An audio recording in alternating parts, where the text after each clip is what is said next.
Alrighty, let's get right into it. So, it's the week of training camp. I did a preview of the NFL teams as a whole yesterday. I did that live stream.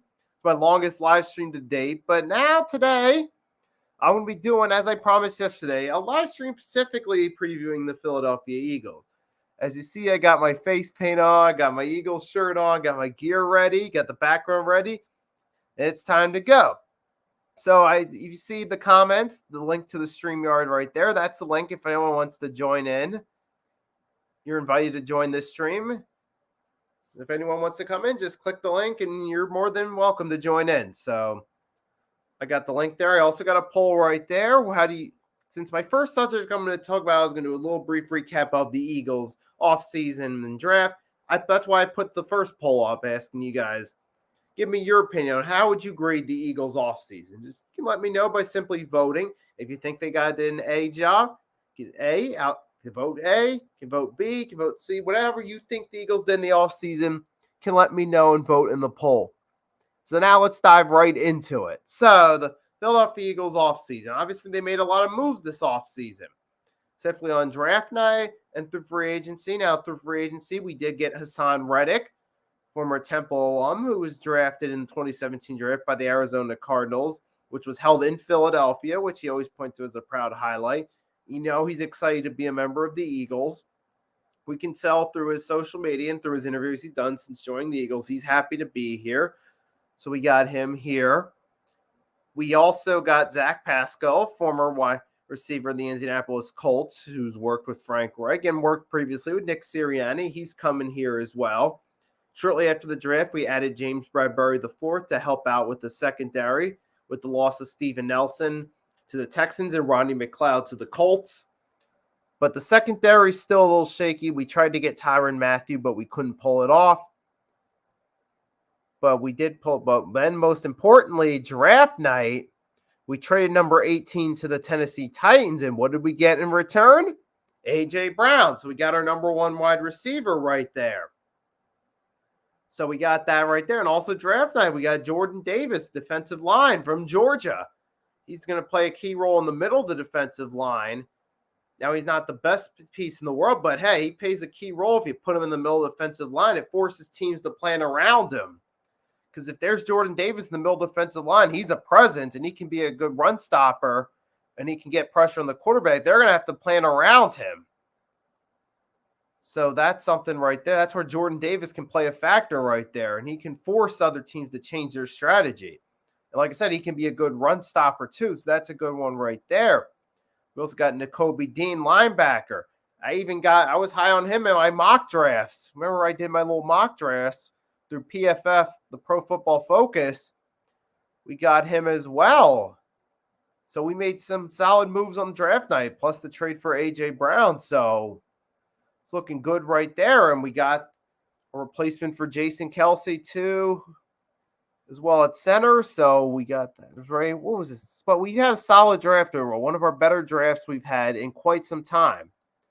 Now, one thing I was disappointed with is we didn't bring back Jordan Howard. I thought we should have brought back Jordan Howard personally, but I mean, we could still bring him back. Hopefully we do bring him back.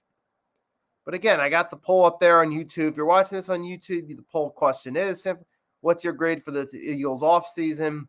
How do you feel about all the moves we made? Do you feel we made an A or a B or C? Let me know how you feel right there. I mean, I personally thought it was a B right there, but you guys can let me know in your vote what you think. So now we did a brief recap of the offseason, but now let's get into what we're looking forward to. So obviously with the moves we made in the offseason, mainly with the wide receiver room being more crowded this season with the additions of A.J. Brown, Zach Pascoe, the main two. So obviously we're going to be looking for Jalen Hurts to develop as a passer this season. I know I've mentioned it before, other Eagles fans that come on here and talk about Eagles football, we've all come on here and we talked about it. We say that the passing game is going to be vital to our success this year. And yes, it is. Jalen Hurts has no excuses this time. In fact, he's now going to have A.J. Brown to throw the ball to. He's going to have Devonta Smith to throw the ball to, who he had some good chemistry with last year. He's going to have Zach Pascoe to throw the ball to. Dallas Godert at tight end. Quez Watkins. So there's at least 5 guys, 5 options he at least has to throw the ball to. Now, last season, even in Jalen Hurts' defense, yes, while he did at times struggle with passing, in his defense, though, he didn't have the best weapons in the world last year. I mean, he had Devonta Smith, who had a solid rookie year. He still had Dallas Godert to throw to. I mean, Quez Watkins was a decent option, but he also had Jalen Reagor there, J.J. Arcega-Whiteside. I mean, the wide receiver room wasn't that crowded last year. So, in Jalen Hurts' defense, last year I can at least give him a little bit of the benefit of the doubt since he didn't have all those great weapons there. But now this year, that's no longer an excuse. So now it's pressure's on Jalen Hurts. That's the big thing right there. See, he doesn't have that excuse for his lack of development with passing. He doesn't have the excuse of, he doesn't have great weapons. That's no longer a factor. He's got some of those weapons there that he can throw the ball to and succeed with as a passer with. So that's puts a lot of pressure on Jalen Hurts. I even put together my list of top 5 Eagles on the hot seat. You can check out that vid. I did that last week. I said that Jalen Hurts is on the hot seat. And the reason I had him so high on the list is because he's got all that pressure on him to succeed this year. This year to prove that he can be that guy, to improve, to have learned from his mistakes last year and be better this year.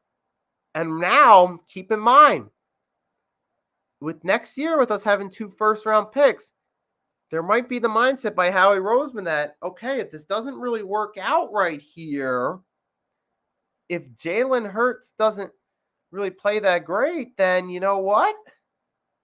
Maybe we need to draft another quarterback. So if things don't work out this year with Jalen Hurts, with all that talent around him, Howie Roseman might be thinking about drafting another quarterback next year. So that's why I say the seat's hot for Jalen Hurts because of all the expectations and the pressure on him. That's why I think he has the hottest seat right now. And another player I wanted to mention last week that I didn't was Miles Sanders, which I'll get to him in a little bit.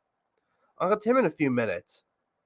But yeah, obviously, so Jalen Hurts, it's going to be a make or break, hit or miss year for him. I think truly it is. Because now, he doesn't have that excuse anymore. I mean, yes, we know he can make plays on his feet. We know he can make plays with his legs, and that's something that Jeremiah Trotter, former Eagles, says he wants the Eagles to incorporate, some running plays with Hurts. And that is something he can do. We know that. We saw last year he could make plays with his legs, and we saw he can make some plays passing, but can he do so consistently? Can he do so enough to actually be a top 10 or top 15 quarterback? That's the question right there. And now that he's got those weapons around him, he doesn't have an excuse for not getting the ball to them. He's going to have to get the ball to them. He's going to have to learn to read the coverage, get those passes in there. Now, we know he can throw the ball deep, but can he throw? I did that reaction to that video from Birdman 31. Jalen's got an arm too. But I said in that video, okay, he's got an ability to throw deep, but how is he going to do so against NFL defenses? When he's got to actually throw in a double or possibly triple coverage, how's he going to handle that? That's something he's got to learn to do. He's got to learn to throw that deep ball into coverage and complete those passes.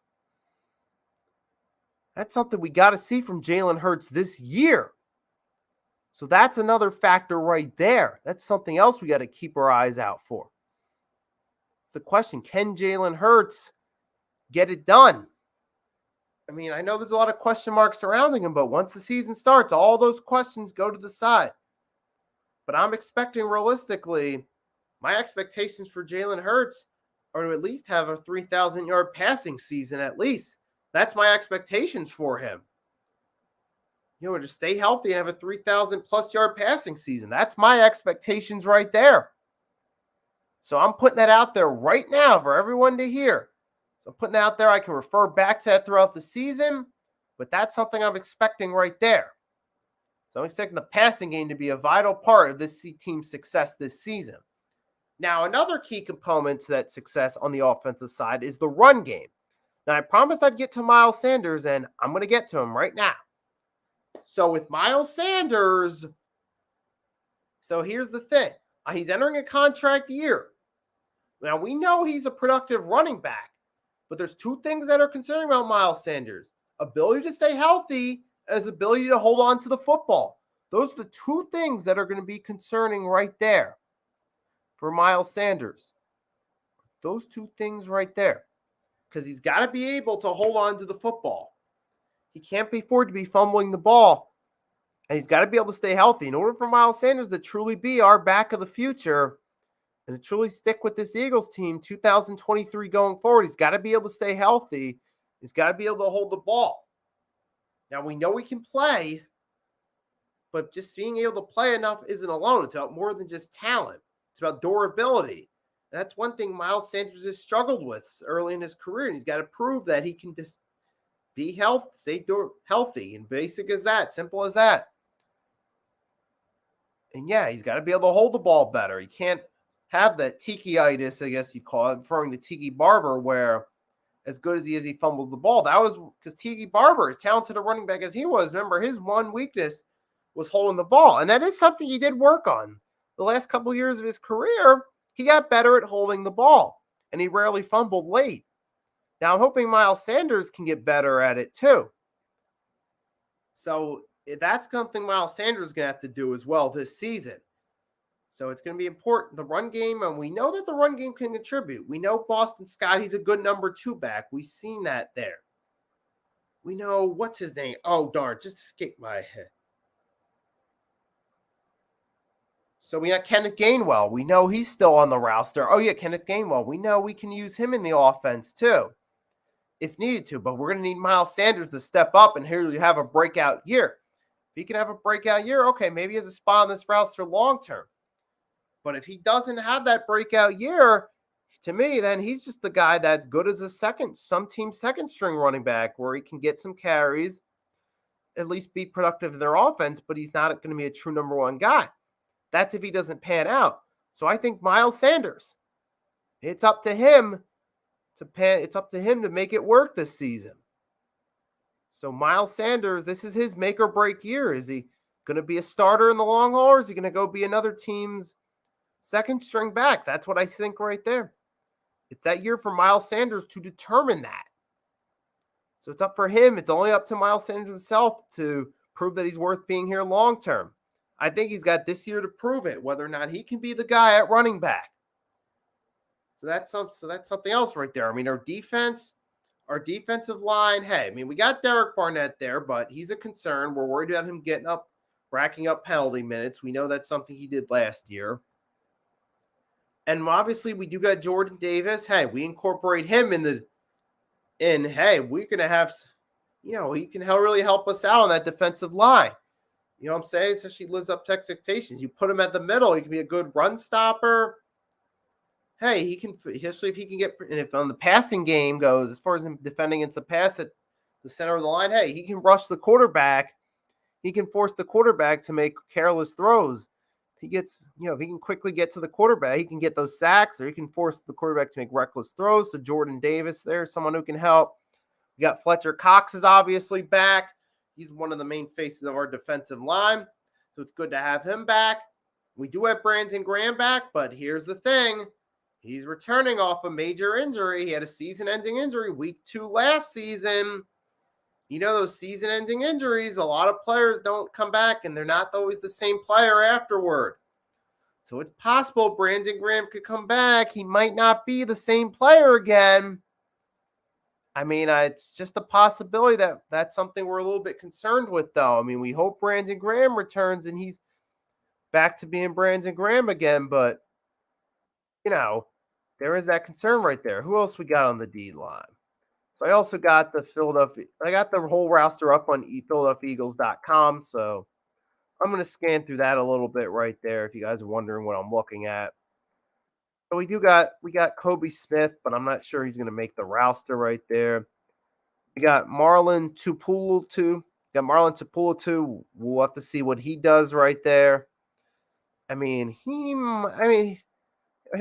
probably going to make the roster, but we'll have to see if he actually helps us out. We also got Josh Sweat too. He's another guy that's a key contributor at the defensive line. His ability to make plays affects us too. Not forget that, so we're going to have to rely on him as well. So we got some pieces there at the defensive. Javon Hargrave's another one we got right there. He's still on our roster. So we got some good pieces still there. Still got Fletcher Cox. Still got Javon Hargrave. We got Jordan Davis. So we got some pieces there. We got some other guys. There's a few question marks about, Derek Barnett's of a question mark. I mean, we do have Branson Graham back. He's a key contributor to defensive line, but you know what? There's some question marks about him because coming off a major season-ending injury last year. So there's something to concern about right there. Now, our linebacking core, hey, we got Hassan Riddick. Like I said, that's a good sign. We know he can make plays. We've seen through his run in Arizona and his run in Carolina, too. Like those last two seasons with the Panthers, he was having some of his best statistical runs, the best statistical run of his career. So we know we can come in and make a difference at the linebacking core. And plus, we know Hassan Riddick, he's a Temple native. He's familiar with the Philly area. He knows this team's environment. That's why he's a good fit for us. I keep emphasizing that. So he's a playmaker who's a good fit. So that's good right there. We got Kazir White from the Chargers. And what I'm hearing so far, the Chargers seem to regret letting him go. So that's a sign right there that he can come in and help out our linebacking core.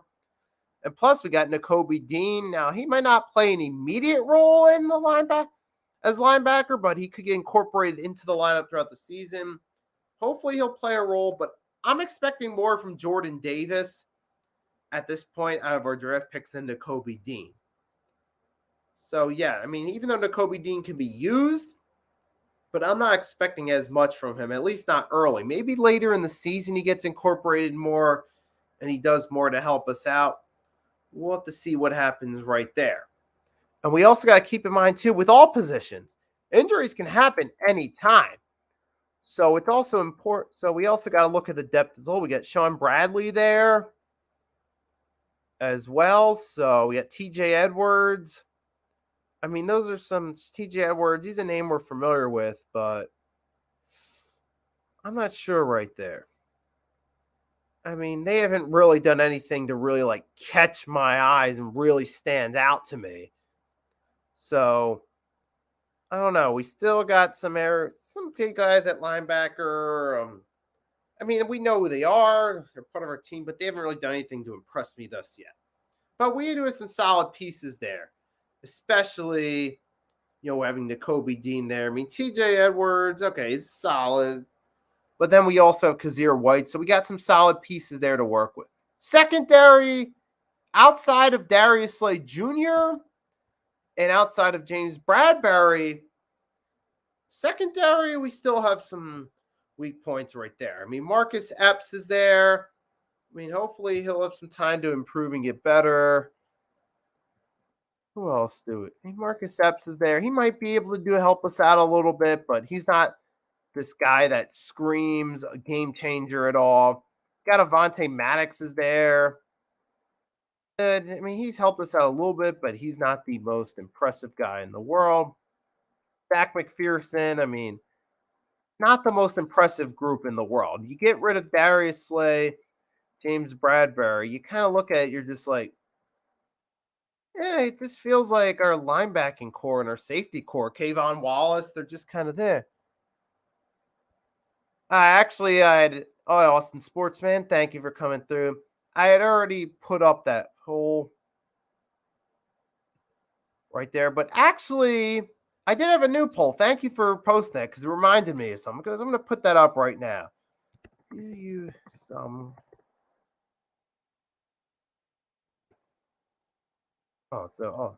I'm going to type in a new poll question I've been meaning to ask.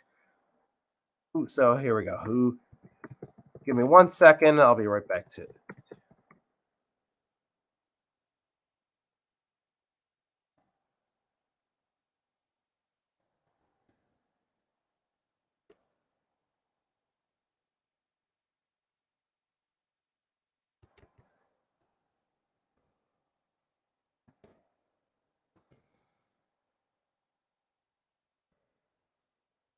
Okay, so I do have another poll question that I wanted to ask. There, it's up. So who do you expect out of the Eagles players to have 1,000+ yard wide receiving season. A.J. Brown, Devonta Smith, or other player. If you have another player in mind, just comment in the chat if you think somebody else can. But I'll get to that one in a second. As I was saying, the secondary, yeah. I was disappointed with the Eagles' lack of addressing the secondary in the draft because I'd done in my mock draft previews, I had done several versions of that mock draft. In most of my versions, I always wanted to go secondary at some point. And I did, I got it written down. I'd done some of my mock drafts. I had Nick Cross, safety 83. I'd gone with Andrew Booth Jr., 18. So I had done a couple mock drafts where I had gone for some secondary players, but we didn't dress the secondary. The best move we made secondary was getting James Bradbury. I understand looking at it now why that's the case, because we were hoping to get Tyrann Mathieu, but ultimately we didn't pull through. We did get James Bradbury as a backup option, but between him and Darius Slay Jr. are our best pieces there. We got Avonte Maddox. We know who he is. Obviously, he's one of our veterans of our secondary, but really outside of those two, who really impresses you? Does Kayvon Wallace really impress you as a name that stands out as someone to be forced to be reckoned with in the secondary? Honestly, I asked you guys watching, is there anybody else just beside those two? Because I can't think of anyone. If you guys can, let me know in the chat, but I feel secondary is a weak point that's got to be worked on out of our defense. Now, I have talked a little bit about the why. Now, the offensive line, I do want to talk a little bit about. Okay, so we got Jason Kelsey's coming back. We no longer have Brandon Brooks, but we got Jordan Maleta's there. Obviously, who else we got? What was his name? We drafted him. We expect him to be the heir apparent to Jason Kelsey. What was his name again?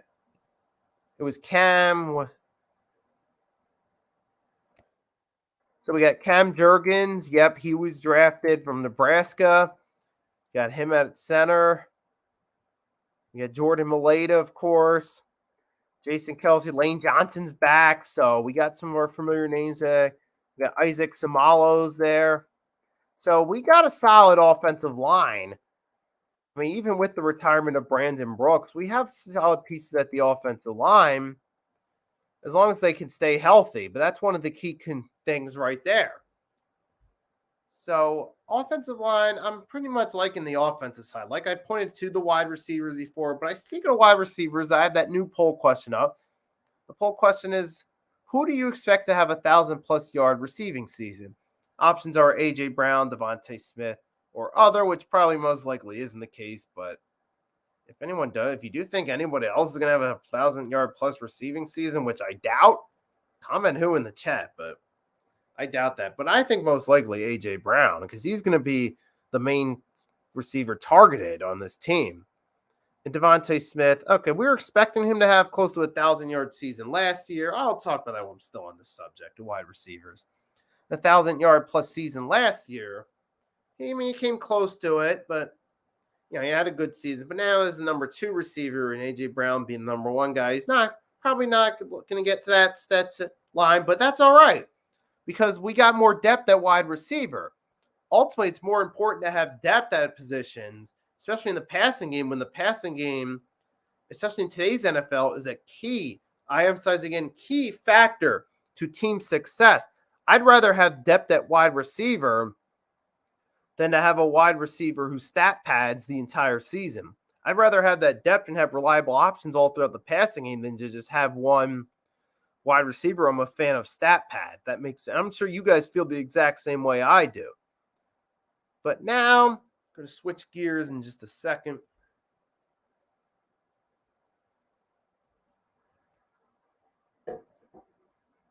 There's something else I want to talk about, the tight end position, because we don't have much depth there. We got Jaden Graham, formerly of the Falcons. We signed him to add some depth to tight end.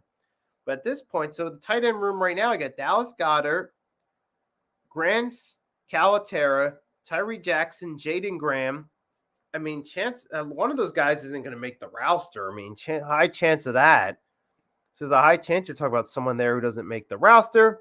And we got a vote on the poll, and everyone coming in. You see the poll right there. Who you expect to have a 1,000-yard plus receiving season? Feel free to vote on that poll. I know I'm milking it. I'm repeating it over and over. But back to what I was saying. Though, yeah, I mean, the tight end room, it's not that crowded. I mean, since we traded Zach Ertz to the Cardinals last year, I mean, there's not, you just got Dallas Godert, who's he's a good number one tight end option, but he's not like the best tight end in the league right now. I mean, I'm hoping he's a good option to have in the passing game, but he's not the best tight end in the world. But outside of that, we got Tyree Jackson, who hasn't done anything to impress. I mean, the tight end room and the other two guys, Calaterra and Graham, you're looking at them like, who are these guys? Some of you guys probably don't even know who these were. And I ain't going to lie, I hadn't even heard of Jaden Graham until we signed him. I didn't even know who he was. So I'm looking at him. Since I've heard that first, I didn't even know who he was, honestly. So I'm not expecting him to do much. But yeah, that's the one thing that's a little bit concerning in the offensive side is because if Dallas Godert goes down with an injury, what are we going to do? Make Tyree Jackson our starting tight end? And so far, I'm not too high on that idea if we need to. If, Goddard's injured, we'd start Tyree Jackson. I mean, obviously, we need depth at all positions. I mean, we need someone capable at all positions. Because injuries can happen at any play. I mean, Jalen Hurts can get hurt at any moment, no pun intended.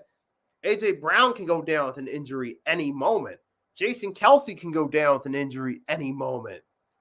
Okay, Jordan Davis can go down with an injury any moment. Okay, Hassan Riddick can go down with an injury any moment. Darius Slay Jr. can go down with an injury any moment. The point is, injuries can happen to a player in any given play. So it's important that we have some depth on that roster. And tight end, we don't really have any depth that impresses me. That's what I'm saying. The more I think about it, I realize, oh, darn, we don't have much depth at tight end. That's one area on the roster we're not really that strong with. And that's why I also emphasize the secondary, the lack of depth there, because if both Slay and Bradbury get injured and they're out, which hopefully doesn't happen, who's really going to be helping us in the secondary? Oh, it's Steven Nelson? No, you lost him to the Texans. Rodney McLeod, solid option. He was at least serviceable, but where's he? He's with the Colts. He's no longer there. So at that point, you're hoping that some of these other guys we have in the secondary would step up, like Kayvon Wallace, if needed to. And that's why I'm emphasizing with the tight end room that Tyree Jackson does not look like a good secondary option. But I'm hoping that at least if needed to, that, Tyree Jackson could be a good number 2 tight end. But I'm thinking it's ultimately going to be those two guys, number 1 and number 2, inevitably. Dallas Godert, Tyree Jackson, number 1 and number 2 at tight end, barring any serious injuries. Yeah, I do think we need some depth on tight end. We at least need one guy on the practice squad in case we need to call him up for a game or at least need him to suit up. So it's at least good we got some depth at tight end. Will he make the team? He is in Jaden Graham. Doesn't seem likely, but you never know. He might make the practice squad. Well, keep an eye out on him to see what happens there. But there's one other thing I want to talk about that's important that I don't feel gets in as much attention. The coaching staff. There's 2 coaches in particular that I want to talk about. Head coach Nick Cirianni and defensive coordinator Jonathan Gannon. Now with Nick Cirianni, obviously he has given up play calling duties right there. And I feel like it's possible that could help out right there. Especially since he gave up play calling duties. I forget the name of who he gave it up to again, but he gave up to someone who played a pivotal role.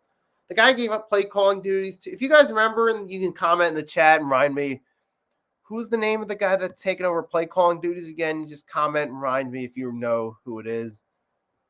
But nevertheless, though, he gave play calling duties to a guy who was instrumental in telling him, hey, we should run the ball more.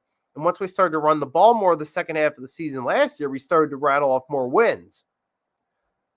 And we had one of the best run games last year, which is why I'm high on the run game going into the season, but I'm wondering whether or not Miles Sanders is going to be the best option as the number 1 back going forward. I mean, basically to put it this way, I think our run game as a whole with Miles Sanders, Boston Scott, Kenneth Gainwell, and possibly Jordan Howard, we bring him back. That's a good run game, right? With those guys together, we have a good run game as a whole. But is Miles Sanders truly the best option for the number one back? Not to mention, we have Jalen Hurts doing some of the running himself too, helping us out in the ground game. So let's not forget that there too when it comes to us being a good run team. Got to give him props too. But I think for Miles, this is the year to prove that he can be the top running back for us going forward. But back on point to what I was saying, though. As I was saying, yeah. So Nick Sirianni, now he's given up play calling duties. I'm still not sure about Sirianni, though, as a head coach. I honestly can't say whether or not he's truly the right guy to be head coach going forward. It seems like so far, part of the reason he's there is because he's a yes man for Howie Roseman. I remember his comments after the Derek Barnett re-signing. He was trying to defend Derek Barnett, talk about his great football IQ, which I shook my head at. Like, the dude gets more penalty minutes than sacks. What are you talking about, Ciriani? It sounds like you're just trying to tell Howie Roseman, the man all the way at the top, what he wants to hear. I mean, that's something I don't like right there, that yes man attitude. But that's something that runs through with management, whether you're talking coaches or front office employees. But so it's not just Nick Sirianni. I think it's just the product of the front office culture. Now, as far as him as a coach, I feel like this year he's going to have to show me more. It's too early for me to say whether or not I'm sold on him being the head coach long-term. So I think this is a prove-it year for Nick Sirianni for me to decide, okay, whether or not I think he's the head coach in the long term. Now, some of you guys probably got your minds made up on whether you think he can be or whether some of you already made up your mind that he's not the right head coach going forward. And that's cool. I respect that right there. Now, for me personally, though, I just think he's going to have to, he has this year to prove himself. Now, as far as Jonathan Gannon, so far I'm not liking what I've seen. And we saw with his defense, he struggled to get pressure on QBs. Like we saw in the games, like take when we played the Raiders against Derek Carr. The Bucs, we played Tom Brady both times, regular season and the wild card round. Or take Justin Herbert with the Chargers. We didn't really do a good job getting pressure on the D-line. I feel Jonathan Gannon, he should have done a better job going all out with the blitz. And so far, what I've seen from his defensive schemes, I don't like what I've seen thus far. Now, we have better talent around us on the defensive side of the ball this year. But even with the talent around us, coaching, we know a lot of times still gets in the way.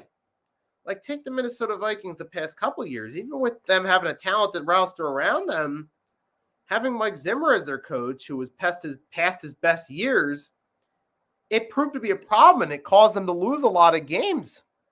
It was one of the contributing factors, them losing a lot of close games over the past couple of years and missing the playoffs back-to-back seasons. So, obviously, even take a look at the Cowboys. Yeah, they have a lot of talent around them that helped them through the regular season. But when it mattered most, you see coaching was the contributing factor. And it's been a problem with the Cowboys for years now, even going back to Jason Garrett years. Cowboys always had good talent, but bad coaching.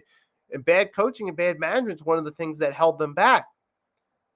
Now, I know you're mainly talking the head coaches there with Jason Garrett and Mike McCarthy, not the defensive coordinators.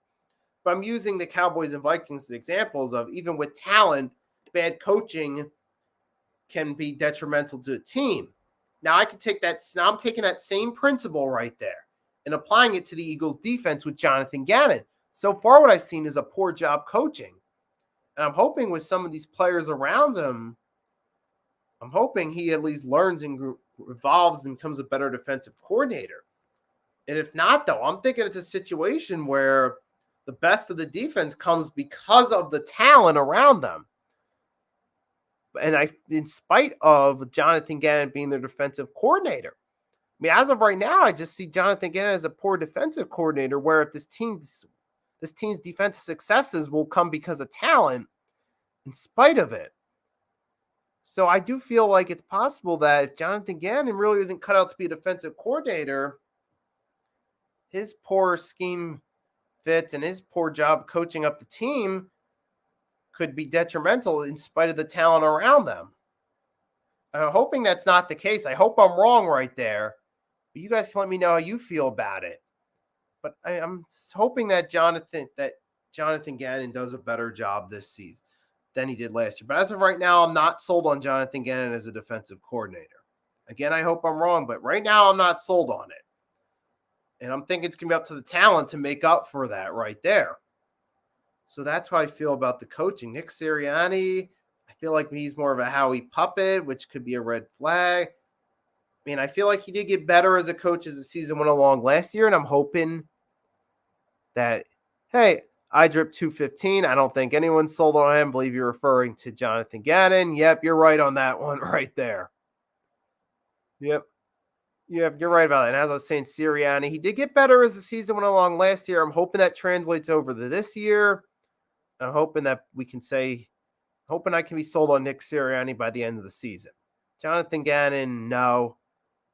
But that's where I stand with the coaching staff, particularly the main two being the the head coach and defensive coordinator are the main two I wanted to talk about, because those are the main coaches on the staff that are a draw of concern.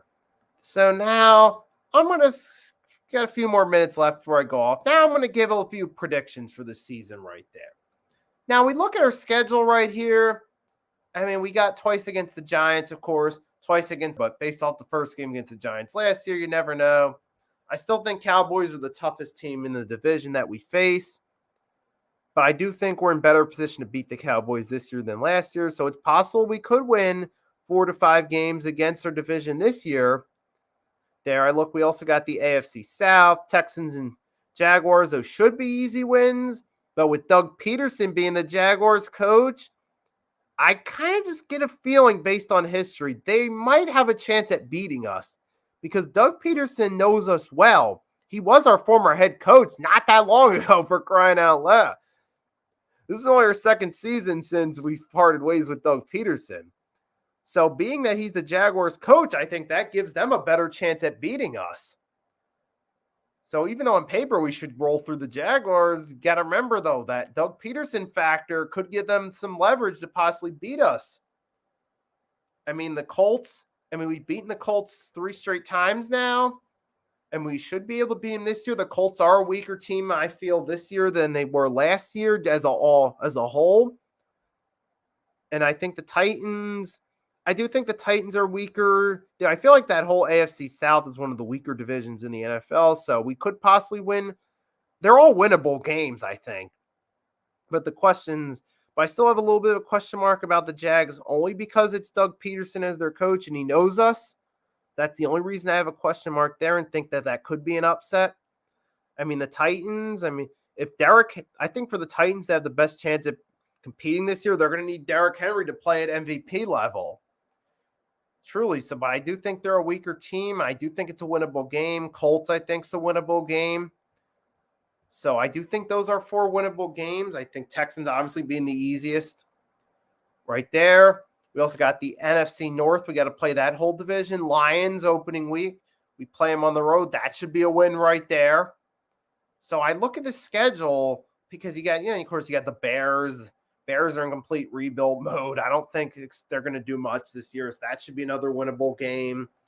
Vikings, they've had our number as of lately. The last 2 times we played them, 2018 regular season at home, 2019 regular season on the road, they beat us both times. So I feel like we got something to prove right there. But then again, they have matched up well against us recent history. But we got a different look this time. It's been a few years since we played the Vikings. We got a different core this time around. Probably match up better against them. Packers, we beat them last time on Thursday night. Truly any game's winnable, really, if we think about it. There's that old expression on any given Sunday. I think truly we could win any single game right on the schedule, but realistically, my expectations, I see at best us, if things work out well, us going 12-5 or 11-6. Things don't work out and don't live up to expectations. We have some major injuries that hold us back. Jalen Hurts doesn't perform up to a par. I'm thinking maybe 9-8 or 8-9. So I'm going to go with my predictions if everything works out and my prediction if everything doesn't work out so well. So again, I think if everything works out as well, that's going to be probably 12-5, 11-6 season. If things don't work out as well, probably like 9-8, 8-9, something like that. But you guys can let me know your predictions in the chat, what you expect right there. Right there, we got another vote on the poll. So that's all I'm really going to talk about right there. That's my preview of this 2022 Philadelphia Eagles season right there. And yes, that is true. Absolutely. Every game is winnable, but we could lose them too. And that's, yeah, absolutely. Because, yeah, there's that motto, any given Sunday. Anything can happen. I mean, like I expressed with the Jaguars, and the reason I expressed that one particularly is because with Doug Peterson there, it seems like it would be the most likely upset loss we take. Right there, yep, 11-12 wins. That's similar to what I said right there, if all things play out well. But I'm hoping it does. We'll have to see what happens. But they're also, so that's pretty much my preview right there, what I'm expecting for this season. However, though, there are some other subjects I'm going to keep in touch with throughout these upcoming months. I'm going to keep in touch with some of the position battles, tight end battles, keeping in touch with the roster cuts, who gets sent to the practice squad, how players perform individually in the preseason game. But I'll be keeping an eye on that throughout August and talking about it in my videos. That's all I'm going to really say here. To everyone that tuned into the live stream, thank you for tuning in. I hope you enjoyed. If you're still on the stream, you haven't done so already, drop a like to help out the algorithm. And if you're new and you haven't subscribed, just hit the subscribe button. Do me a favor and hit that notification bell so you're notified when I upload a new vid. Last but not least, have a wonderful day or night to everyone watching. Nicky Steve signing off. Fly, Eagles, fly. Let's hope for the best for this 2022 Eagles team. Signing off. I'll see you next time.